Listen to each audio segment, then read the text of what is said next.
26 मार्च 2026 वार आहे गुरुवार बघा. आणि ह्या दिवशी आपल्या प्रभू रामांचा जन्मदिवस आहे.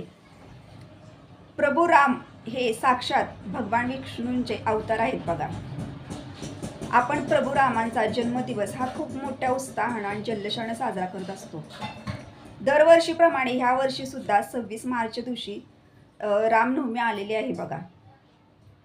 प्रभू रामांचा जन्मदिवस हा म्हणून आपण साजरा करत असतो. या दिवशी आपण जेवढ्या सेवा करतो, जेवढे उपाय करतो ना, त्याचं फळ हे आपल्याला त्वरित मिळत असतं. तर आजच्या व्हिडिओमार्फत तुम्हाला असे उपाय सांगणार आहे. एक 5 किंवा 3 उपाय मी तुम्हाला सांगणार आहे.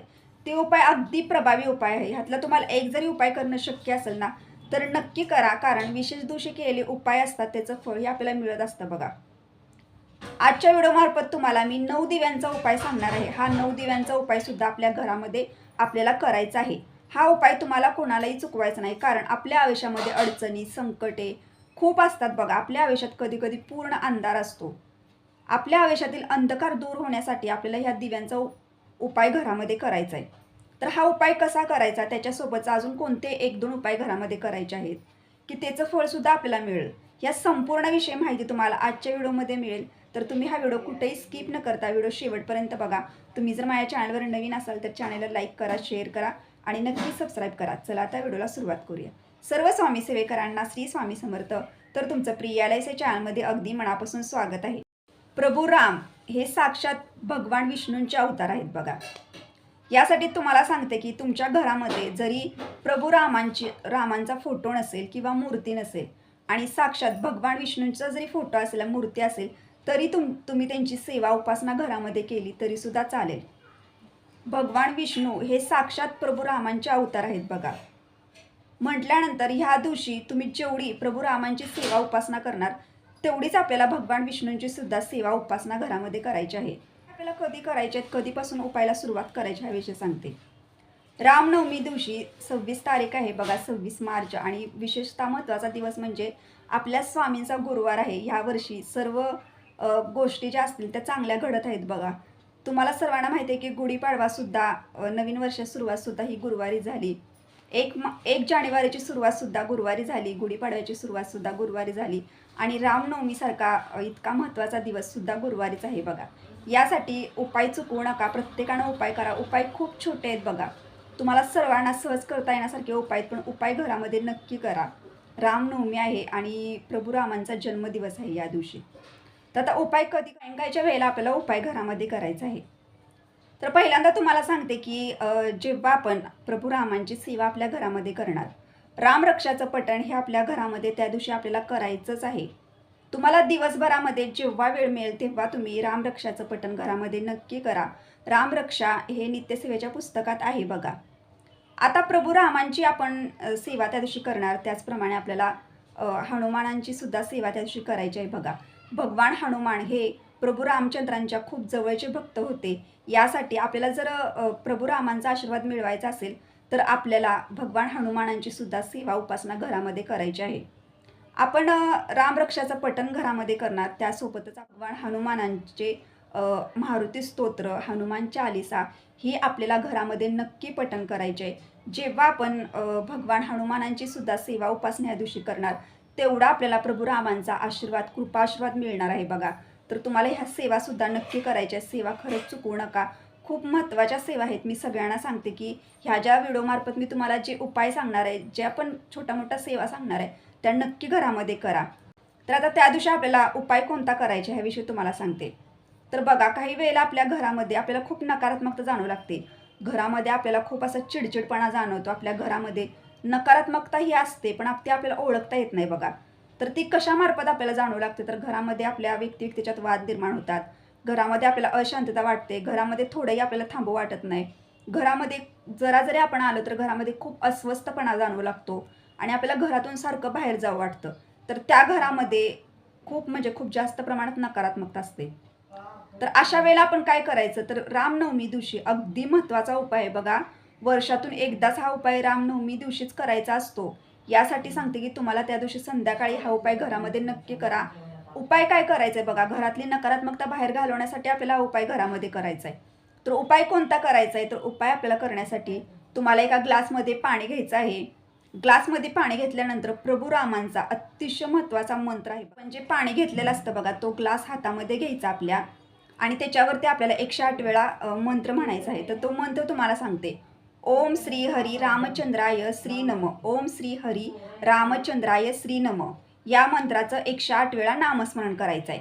त्यानंतर ते पाणी जे आहे ग्लासमधलं ते आपल्या घराच्या कानाकोपऱ्यामध्ये शिंपडायचं आहे बघा.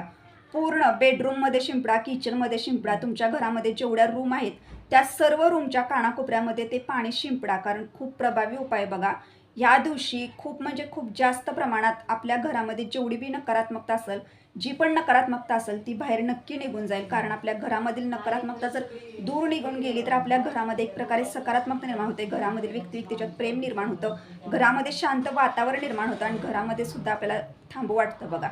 तर यासाठी तुम्हाला सांगते, अतिशय महत्त्वाचा उपाय होता हा. प्रत्येकानं आपल्या घरामध्ये नक्की करा रामनवमी दिवशी. तर हा एक उपाय तुम्हाला मी सांगितला. तर आता दुसरा उपाय तुम्हाला सांगते की त्या दिवशी आपल्याला काय करायचं आहे. तर त्या दिवशी तुम्हाला सर्वांना माहिती आहे की प्रभू रामांना तांदळाची खीर खूप प्रिय आहे बघा, खूप म्हणजे खूप. तर त्या दिवशी आपण जेव्हा नैवेद्यासाठी तांदळाची खीर बनवणार आहे प्रभू रामांना, तर तेव्हा आपल्याला थोडीशी खीर एका वाटीमध्ये घ्यायची आहे आणि सायंकाळच्या वेळेला 7च्या वेळेला चंद्राच्या प्रकाशामध्ये ती खीर आपल्याला ठेवून द्यायची आहे. तर ती खीर सर्वांनी घरामध्ये प्रसाद म्हणून सुद्धा खायची. यामुळे सुद्धा घरामध्ये एक आनंदाचं वातावरण निर्माण होतं, माणसांच्यात प्रेम निर्माण होतं आणि एक त्यांचा प्रभू रामांचा सुद्धा एक कृपाशीर्वाद आपल्या कुटुंबाला मिळतो. यासाठी हे उपाय आपल्या घरामध्ये आपल्याला 9 दिव्यांचा उपाय करायचा आहे. तर आता 9 दिव्यांचा उपाय घरामध्ये का करायचा याविषयी तुम्हाला पहिल्यांदा सांगते. आपल्या आयुष्यामध्ये अडचणी, संकटे, प्रॉब्लेम हे कायम असतात बघा. आपल्या आयुष्यामध्ये एखाद्या वेळेला तर खूप अडचणी, संकट येतात की आपल्याला वाटच मार्गच दिसत नाही.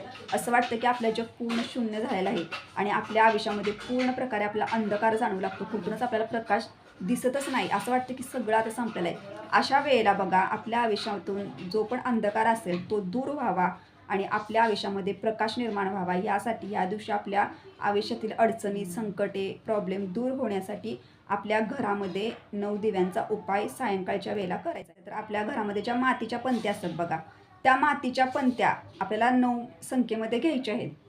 एखाद्या ताटामध्ये घ्या आणि त्याच्यामध्ये प्रत्येक पंथी एक ठेवा. अशी 9 पंथी तुम्हाला घ्यायची आहे.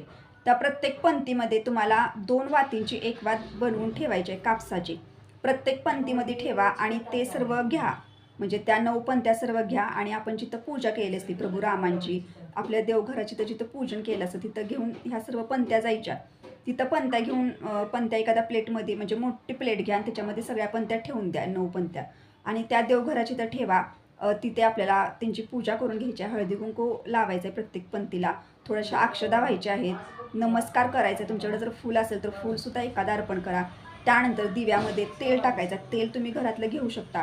तेल त्याच्यामध्ये टाकायचं पूर्ण पंथ्यांमध्ये आणि ती पंथी लावून घ्यायच्या आहेत. सर्व 9 पंथ्या लावून घ्यायच्या. नमस्कार करायचा. आपल्या देवघरामध्ये नमस्कार करायचा. स्वामींना नमस्कार करायचा. मुजरा करायचा आणि त्यानंतर दिव्यांनासुद्धा नमस्कार करायचा आणि दिव्यांना प्रार्थना करायची की माझ्या आयुष्यातील अंधकार दूर होऊन माझ्या आयुष्यामध्ये प्रकाश येऊ दे. माझ्या कुटुंबातील प्रत्येक व्यक्तीला सुख समृद्धी मिळू दे. घरामध्ये शांतता निर्माण होऊ दे. प्रत्येकाला प्रत्येक कामामध्ये यश येऊ दे, अशी प्रार्थना करायची. आणि ह्यालाच दीपदान म्हणतात बघा. हे 9 दिव्यांचा जो उपाय करणार आपण त्याला दीपदान म्हणतात. तर आता हे दिवे कुठं लावायचे आपल्याला, तर तुम्हाला जिथं तुमच्या घरामध्ये जिथं वाटतं की इथं खूप प्रमाणात अंधार आहे तर तिथं तुम्ही ते दिवे ठेवून देऊ शकता. तुम्ही तुमच्या बाल्कनीमध्ये सुद्धा त्यातले 2 दिवे ठेवा. तुम्ही तुमच्या तुळशीमध्ये एखादा दिवा ठेवा. एखाद्या खिडकी असेल तुमच्या घराला तर त्या खिडकीमध्ये एखादा दिवा ठेवा. एखादा दिवा तुम्ही तुमच्या वरच्या रूमच्या साईडला जर खिडकी असेल तर तिथे एखादा दिवा ठेवा.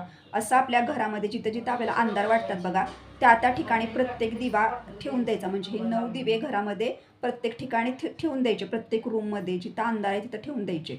तर असं तुम्हाला दिव्याचा उपाय संध्याकाळी घरामध्ये करायचा आहे. खूप महत्त्वाचा उपाय आहे बघा. खूप म्हणजे खूप महत्त्वाचा उपाय आहे. आत्ताच आपल्या गुढीपाडव्यापासून आपल्या मराठी नवीन वर्षाला सुद्धा सुरुवात झालेली आहे. यासाठी सांगते की हे जे आत्ता नवीन वर्ष पण आलेलं आहे बघा, या नवीन वर्षामध्ये आपल्याला चांगलं आयुष्य तर लाभावं, शिवाय चांगलं आरोग्य मिळावं. आपण घेतलेल्या प्रत्येक कामामध्ये कष्टाला एक प्रकारे देवाचा आशीर्वाद मिळावा, देवांची साथ मिळावी आणि आपल्या आयुष्यामध्ये प्रकाश निर्माण व्हावा. आपण जे पण काम हाती घेत आहोत त्या कामामध्ये आपल्याला यश यावं आणि आपल्या कष्टाला सुद्धा यश यावं. यासाठी आपल्या घरामध्ये हा 9 दिव्यांचा उपाय आपल्याला संध्याकाळी सायंकाळच्या वेळेला रामनवमी दिवशी करायचा आहे. उपाय अतिशय सोपे उपाय आहेत. खूप म्हणजे खूप साधे उपाय आहेत. पण उपाय खूप प्रभावी आहेत. प्रत्येकानं आपल्या घरामध्ये उपाय करा. 9 दिव्यांचा उपाय तर प्रत्येकाने न चुकता घरामध्ये करायचाच आहे. कारण आपण प्रभू रामांची पूजा, सेवा आपण घरामध्ये केलेली असती. त्याच वेळेला सायंकाळच्या वेळेला 9 दिव्यांचा उपाय आपल्या घरामध्ये करायचा आहे. हा जो उपाय सांगितला बघा, घरातली नकारात्मकता दूर होण्यासाठी, हा उपायसुद्धा घरामध्ये करा. वर्षातून एकदा उपाय आपल्याला करायचा असतो आणि उपायचा अनुभव तुम्हाला नक्की येईल. हा व्हिडिओ आवडला असेल तर लाईक करा, शेअर करा, नक्की सबस्क्राईब करा.